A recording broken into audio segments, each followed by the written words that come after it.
Vào thời Hùng Vương thứ 6, ở làng Phù Đổng có hai vợ chồng ông lão chăm chỉ làm lụng, có tiếng là Phúc Đức. Một hôm bà ra đồng, bỗng nhìn thấy một vết chân thật lớn.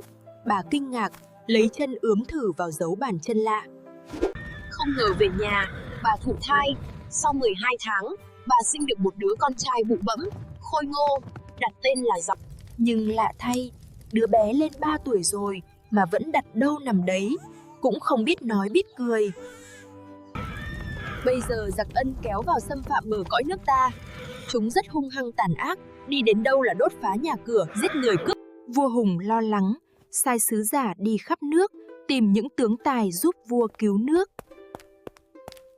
Khi sứ giả giao, Gióng đột nhiên cất tiếng nói: Mẹ, ra mời sứ giả vào đây cho con. Ông về tâu với vua, rèn cho ta một ngựa sắt, roi sắt, áo giáp sắt, ta sẽ đánh tan lũ giặc này.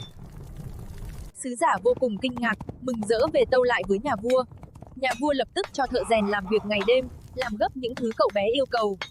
Từ sau hôm gặp sứ giả, chú bé lớn nhanh như thổi, cơm ăn mấy cũng không no, áo vừa mặc đã chật đứt chỉ. Dù hai vợ chồng có làm lụng vất vả đến mấy, cũng không đủ nuôi con, phải trông cậy vào dân làng.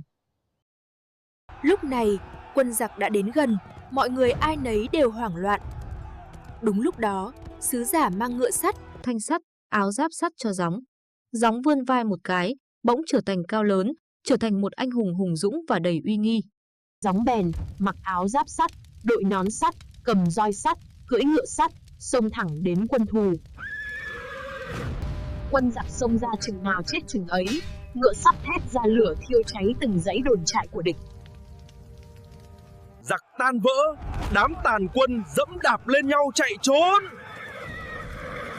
Bỗng roi sắt gãy, dòng bèn nhổ những bụi tre hai bên đường quật tới tấp vào quân giặc.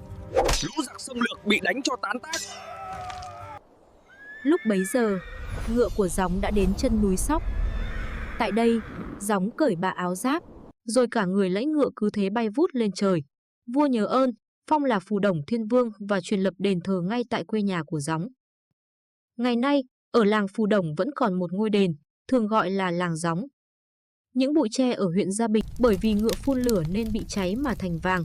Dân gian còn kể rằng khi ngựa sắt thở ra lửa đã thiêu cháy một làng, nên làng đó được gọi là làng cháy. Câu chuyện về Thánh Gióng thể hiện lòng yêu nước, dũng cảm và tinh thần đoàn kết của nhân dân ta trong cuộc chiến chống giặc ngoại xâm.